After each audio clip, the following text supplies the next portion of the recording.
Hi, everyone. Thanks for joining me today on drsue.ca. That's DRSUE.ca. Today, we're talking about sarcopenia or loss of muscle in people with type 2 diabetes and what we can do about it. To pin down exactly how common sarcopenia is challenging because doctors aren't often looking for it and because accurate assessment of muscle mass is challenging. Most studies look at body composition using DEXA scans or bioelectrical impedance analysis, which aren't very accurate.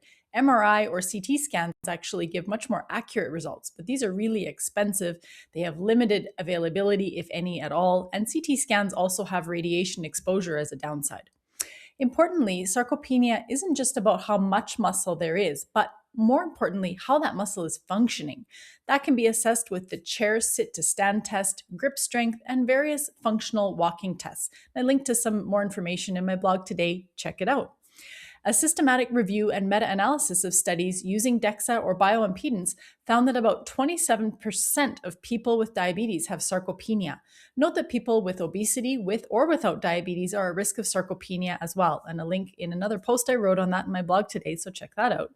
A recent call to action from the European Society for Clinical Nutrition and Metabolism and the Diabetes Nutrition Study Group recommends enhanced awareness about sarcopenia, stimulation of research, and promoting a consensus on how to make the diagnosis of sarcopenia in people with diabetes, how to prevent it, and how to treat it as well.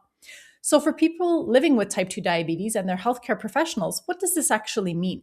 Well, the first important thing is to screen for sarcopenia. Look for sarcopenia in clinical practice. Check out my prior blog, link to that today on how to do that.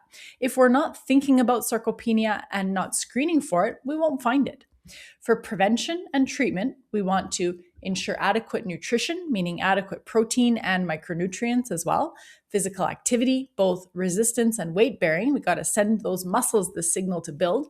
And three, to be especially attentive to screening for sarcopenia both before and during weight loss journeys.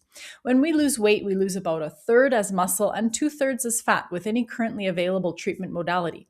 So it's especially important to prevent and manage that with the strategies that I just talked about. And if sarcopenia does develop on a weight loss journey, the dose of the weight reducing medication should be decreased or in some cases may need to be stopped. That's all for today. Thanks for joining me, drsue.ca.